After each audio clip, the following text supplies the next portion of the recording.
Salam dəyərli izləyicilər, Sirli Kodlar kanalımıza xoş gəlmisiniz. Aparıcınız mən Nisə Əzizəm və qonağımızı sizə təqdim etmək istəyirəm. Dəyərli qonağımız var. Biraz istəyirəm onun barəsində sizə bir geniş məlumat verim.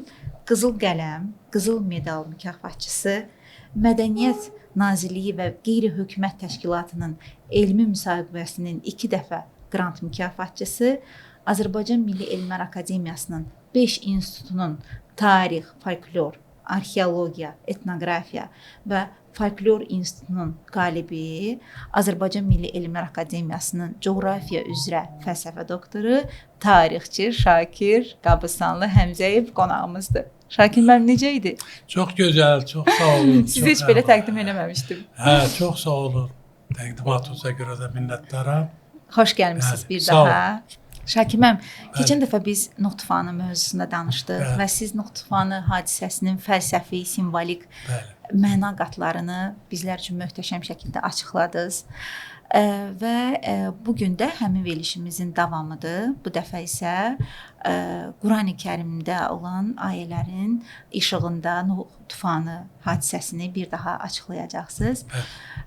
Və bu söhbətimizə giriş etməmişdən əvvəl bir mövzuya istəyirəm toxunum. Şakir müəllim, Qurani-Kərimdə tez-tez İsrail oğullarına xitab olunur. Və orada deyilir ki, biz İsrail oğullarını digər xalqlara üstün yaratdıq, onlara nemət verdik, onları zülmdən qurtardıq və insanlarda bir çaşqınlıq yaranıb. İsrail oğulları deyəndə biz Yəhudi qövmünü nəzərdə tuturuq.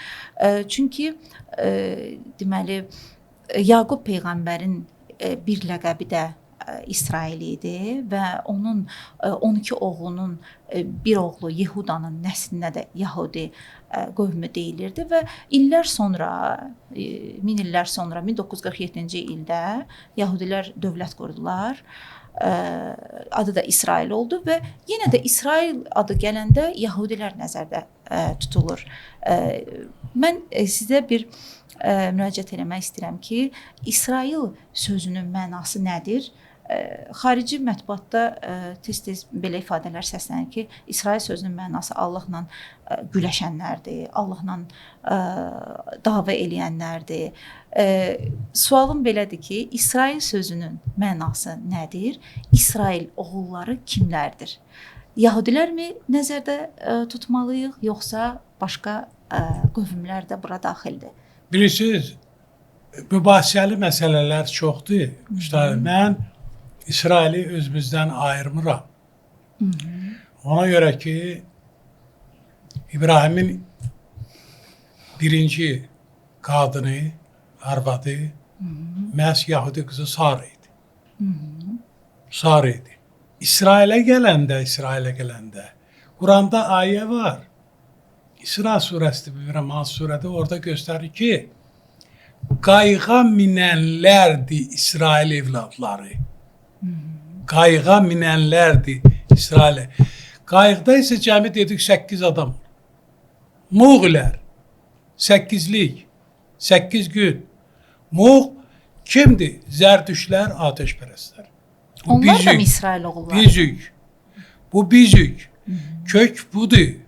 Azərbaycan türküdür. Kök bura bağlanır, Azərbaycana bağlanır. Sara Yahudi qızıdır, Qubadandır. Məhz İbrahim də Qubadan Kəyyana getdi. Allah dedi ki, çıx get Kəyyana. Orada sənə böyük nəsil və böyük var dövlət verəcək. Bu Kənan kimi gedir indi ədəbiyyatlarda. Amma əslində bu şahənşah məkanı Kəyyandır. Kəyyan şahlara deyilir, keylər. Şahlara deyilir. Kəyyan şahənşahı. O vaxt 7 dövlət olub, 72 xalq olub. 7 dövlətə məhz Kəyyan rəhbərlik eləyirdi, şahənşah. Onu imperiya adlandırırlar, düzgün deyil. O təbii, yəni ocaq kimi sayılırdı. Və İsrail sözünün mənası isə lüğəti terminə əsasən mən deyirəm, yəni kiminsə fikrinə görə israr edən nəyi? Allahın varlığını. Allah'ın varlığını israr eden Nuh ve onun qövmü idi. Nuh ve onun qövmü idi. O 8 nəfər idi. Nuh, arvadı, 3 oğlu. Bax, bunlardı kökü. Ama İsrail hakkı var. O görürsünüz, onlar həm tat yazır pasportunda. Bunlar açılmalıdır. Elə belə deyil. Həm də o ana nəslinə görə gedir, Sarıya görə. O Yahudilər ana nəsli ilə gedir. Amma əslində nəsil ata nəsli ilə getməlidir. Bir qol onlaradır. İkinci Yahudi biz İsmail'in nəsliyik. Onlar da İshak'ın nəslidir. O baxımdan gəlir. İshak'ın nəslidir. İlk nəsil Muğ oldu. Muğ 8'lik. İllər keçəndən sonra onlar ilkin olarak oturaq təsərrüfata keçdilər. Oturaq təsərrüfata keçənlərə isə Həzərlər deyilir. Xəzərlər yox. Xəzər sözü Rusçadır. Hı yoxdur, eləyib xı. Bu Həzərdir. Həzər ilkin oturaq təsərrüfata keçən. İsraildə Həzər gedir. Əfqanistanda Həzər gedir. Pakistanda Həzər.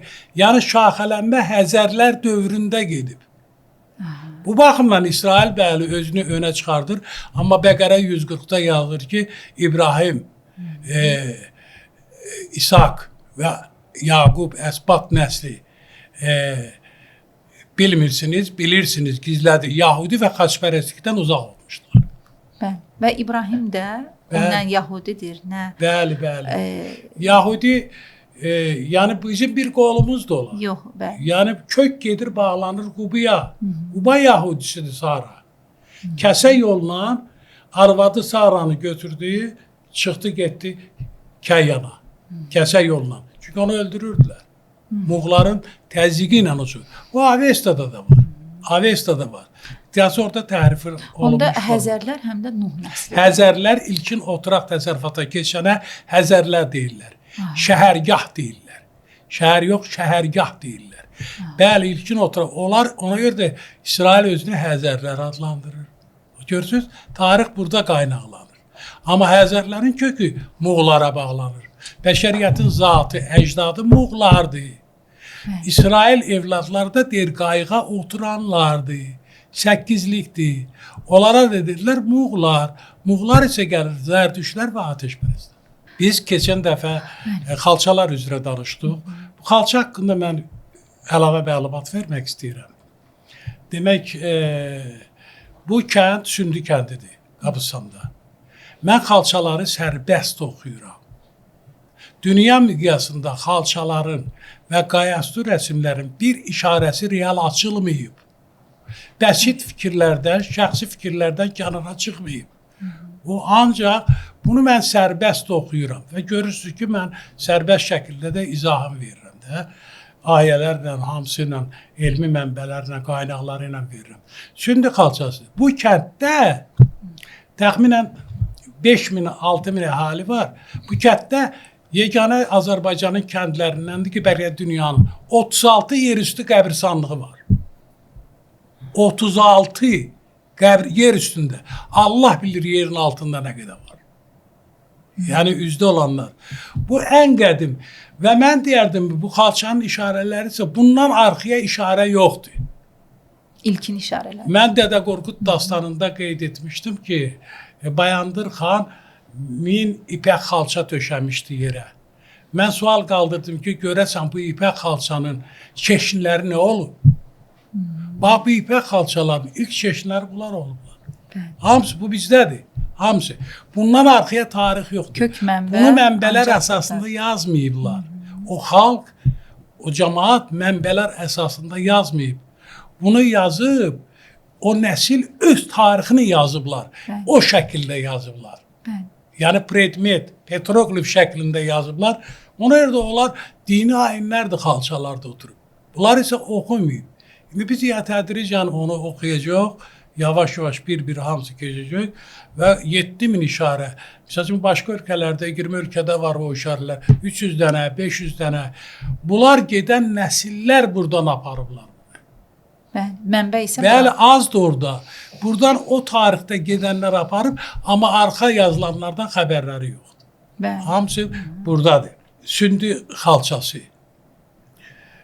Dünyanın, mən bu xalçadan qədim, dolğun, məzmunlu xalça tanımıram. Bütün xalçalara xalça muzeyində gəzmişəm, baxmışam. Onlar hamısı atrifkalardı, hissələrdi. Amma burada isə tam sistemli şəkildə. Və burada quş oturub, göstəririk. Quş. Bu özü mübahisəlidir. Mübahisəlidir. Bəziləri deyir ki, bu quş göyərçindir. Bəziləri deyir humay quşudur. Bəziləri deyir qaranquşdur. İndi biz nədən bilək hansı quşdur bu? Bəli, bu qaranquşdur. Yeganə quşdur ki, insan olan yerdə yuva salır. Tufanda isə qayıq gedir dalğaların arasında. Sağ-sol tufandır. Dalğaların arasında. Bu quş da burada yuva salmalıdır. Yuva salır. Qaranquş. Görürsünüz quyruğu haçadır. Haça quyruq qaranquş. Dimdiyində də çöp gətirib. Qaranquş belədir ki, ata qaranquş sinəsini palçığa vurur. Sinəsini. Gəlir o dorda oturur evdə. Ana qaranquşu isə çöpü gətirib o palçığa yapışdırır. Beləliklə ecazkar bir yuva düzəldirlər. Bütün quşların yuvalarından ən gözəli qaranquş yuvasıdır. Evlərdə ev olan yerdə, insan olan yerdə o yuva salır. Bəli, bu quş qaranquşdur. Burada da görsən quyruğunda haça quyruq verir. Həm də xəbərçidir, müjdəçidir. Müjdəçi budur ki, demək bu bala qoyur da, yumurta malıdır. Harda bala qoyur? İnsan olan yerdə, yəni evdə. Ev onda qayıq idi. Bunlar. Bu qayıq 8 gün yol gedib, 7 gün neçə saat yol gediblər. Ora bura aparırlar. Misal üçün, Paulu bu məsafəni verir 300 kilometr. Yəni bu başdan o baş. Hardan çıxıbsa qayıq, son mənzilə qədər 300 kilometr. Xeyr, 180 kilometr. Bu Bakı bilgahından Quba bilgahına qədərdir. Bilgah dünyanın ən qədim toponimlərdən biridir. Bil işarə deməkdir, gah zaman və məkan. Demək zaman və məkan ilk bir işarə verir ki, ilk məkan buradır. Bakı bilgahı ilə Quba bilgahı arasında. Rahat 7 gün neçə saat yol gedib. Qazanxanda Dərbəndə Burla xatunun oğlunun dalıcan 7 günə gedir. Həmin məsafə 7-liyi verir. Yəni burada bunları göstərir ki, bu bizə məxsusdur. Azərbaycana məxsusdur. Yəni tufan buradadır. Mən keçən dəfə dedim, biz polemikaya hazırıq. Gəlin. Ki bu şəkildə verməlidir. Mən öz fikirlərimi təsdiq etmək üçün ayələrə keçirəm. Mənim bütün dediklərim Quran ayələrində oturub və indi mən onları bir-bir olduğu şəkildə sizə çatdırıram. Buyurun. Hud surəsi 38, ayə 38. Və o gəmi düzəltdirdi. Qövmünün böyükləri hər dəfə onun yanından keçəndə onu məsxərə edirdilər. Dedi, əgər siz bizə istehza edirsinizsə, şübhəsiz biz də məsxərə etdiyiniz kimi sizə ağaclara, divarlara və təpələrə pənah apardığınız vaxt məsxərə edəcəyik. Demək, bu qayğı düzəldəndə bunu təhqir edirdilər. Xüsusilə qadınlar çox kobud şəkildə onu təhqir edirdilər. Araya qoyurdular ki, sən nə edirsən? Quruda bütlərdən uzaqlaşmışsan, Allaha tərəf gedirsən. Bu birinci ayə. İkinci, Hud surəsi ayə 40. Nuh və onun qövmü gözləyirdilər. Nəhayət bizim əmrimiz, bizim mələklərə əmrimiz, ya bizim icrası qəti olan icazəmiz yetirən və su təndirdən qaynayan zaman dedik. O gəmiyə hər bir heyvandan bir cüt, erkək, dişi, həmçinin həlak olması barədə bizim əzəli hökmümüz verilmiş, zövcən və bir oğlun istisna olmaqla öz ailə üzvlərini və iman gətirənləri mindir. Və onunla qövmünün çox az qismindən başqa heç kəs iman gətirməmişdi. İncildə 3 yerdə yazılır. Onlar çox deyildi, cəmi 8 adam idi. Quranda yazılır ki, Nuh arvadı, oğlu Yafəz, Sami, Hami. Yəni bu 8-lik. Bilal Şirvani də yazır ki, tarazlıq mərkəzin qoşa aləmdə 8-lik yaradıb damğasını vurur. Şuurlu aləmdə başqa gül görmə, yəni xəyala düşür. Nuru çıraq edən bil ki, onundur. Bu 8-lik möhürdür. Vurdu. 8-lik gəldi. Bu İncildə də var, Quranda da var, Tövratda da var. Hamısında var. Demək burada deyir ki, hər heyvandan götürüb yaradırlar, gəmi çəkiblər. Güya fillər ikinci etajda.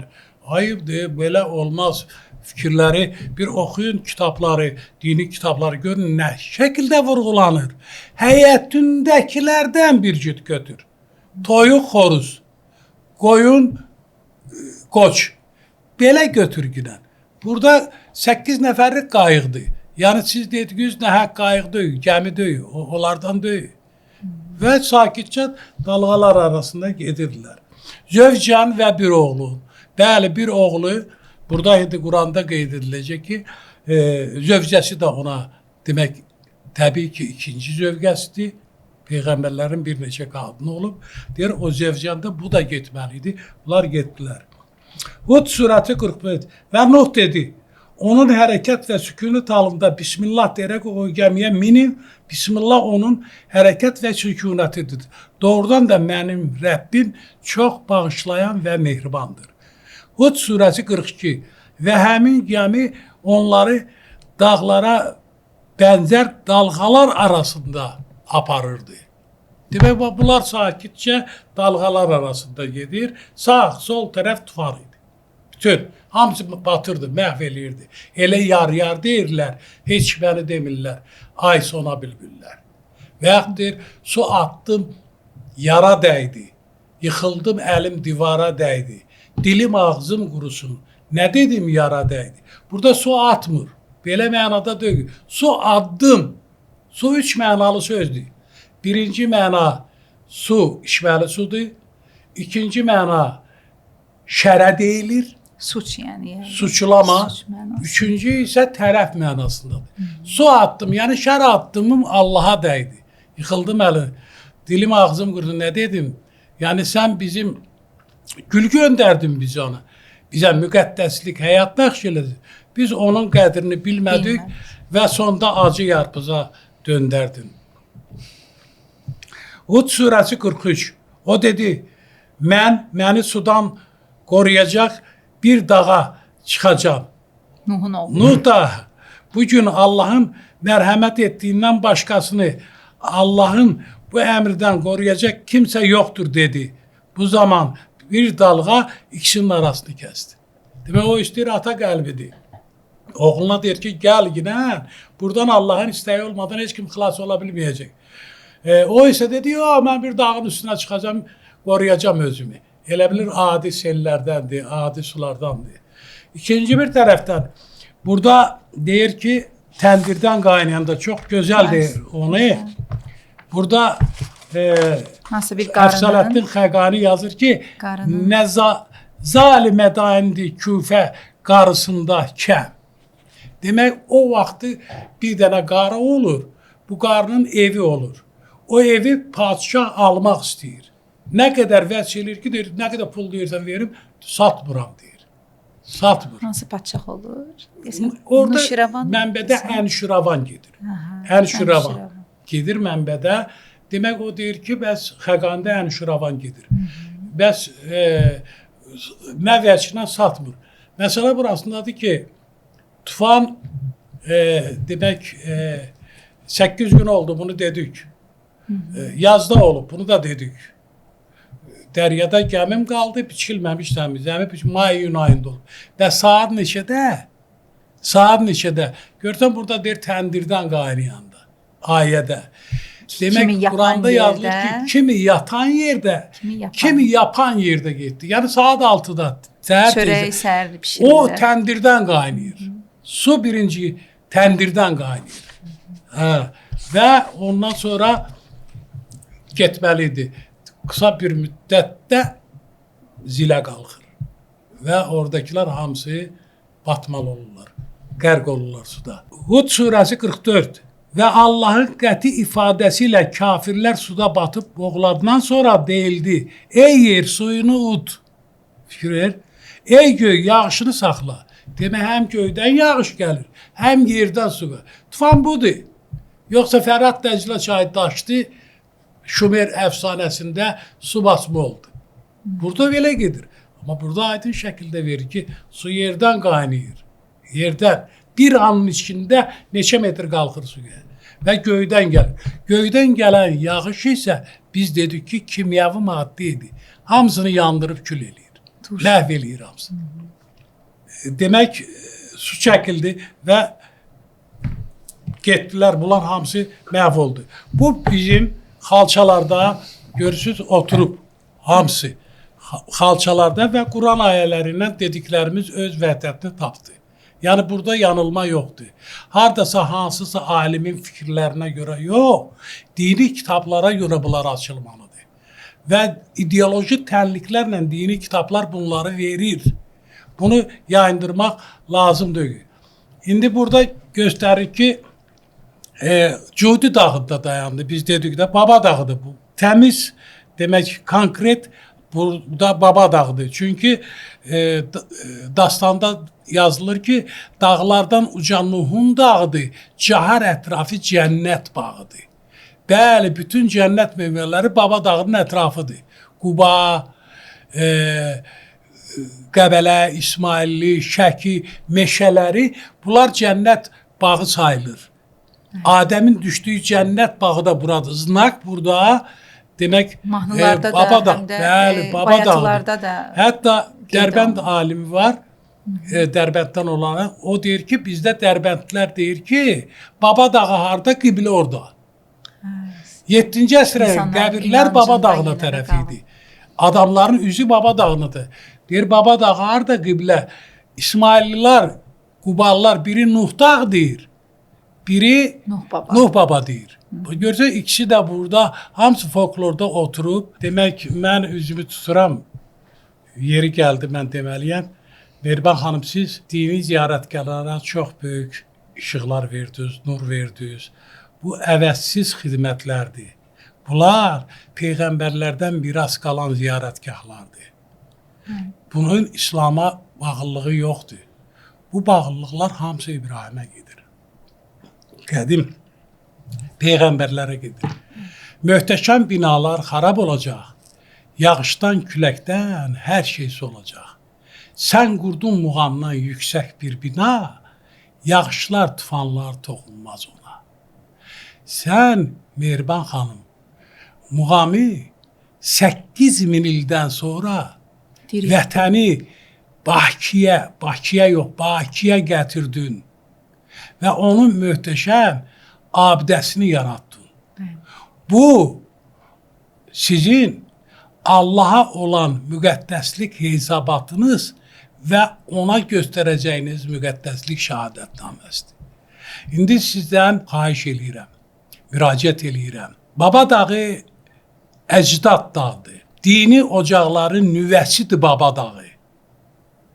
4 kilometr yüksəklikdə insanlar sel kimi iyul-avqust ayında ora axışır. Və 4 kilometr yüksəklikdə orada şeytana daş atılır. O şeytana daşı atan İbrahimlə İsmail olub. Orada. Demək, ora çıxan adam iyun-avqust ayında 7 iqlimin hamısını görür. Və o dağdan bütün Azərbaycan görünür.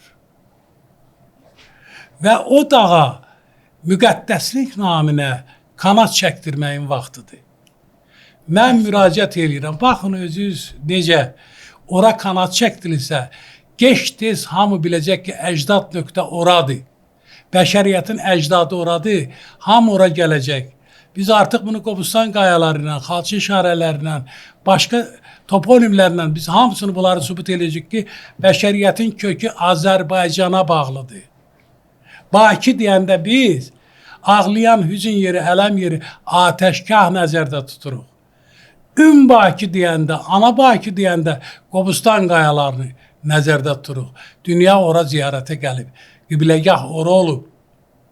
Ona göre de ora kanat çektirmezse o pul öz xərcini çıxardacaq.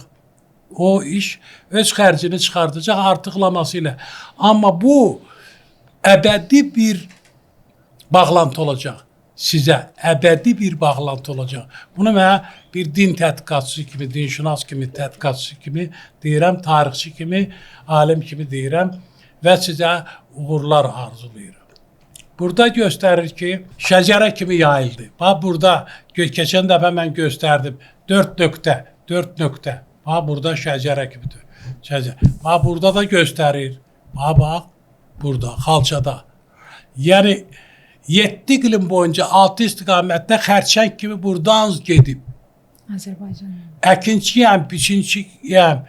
Bu qışı burada keçmir mədar. Mədar xərçəng tropiki deməkdir. Başlanğıc nöqtə deməkdir.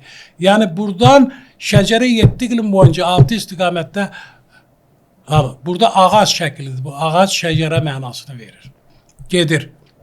Burada isə demək göstərir 8 güşəli ulduz. 8 güşəli ulduz müəyyən yozumlar var bu haqda, amma bu elə deyil. Göy 3 qatdır. Mənbələrdə 7 qat gedir. Amma klassik mənbələrdə Nizamidə, Xəqanidə göy 3 qatdır. 7, 8, 9. 7 qat çirkli qatdır. 8 qat mələklər olan qatdır. Yəni ulduzsuz sistemlə idarə olunur ulduz sistemi. 3000 mələk var Quran ayələrinə görə. Hər bir mələqində öz funksiyası var. Demək burada onun üçün deyir ki Bilal Şirvani yaranmış dünyanın bir Allahı var. Yekcəm yaratmış öz dügahı var. İşıq surətindən milyard dəfə çox xəbər çatdırmaq üçün öz çaparı var. Mələklərin surəti işıq surətindən milyard dəfə çoxdur. Yəni qalaktika baxımından götürəndə işıq surəti o qədər də güclü surət deyil. Ondan da güclü surətlər var. Bax, burada hamısı bu xalçalarda həm göstərilir, həmin xalçalarda.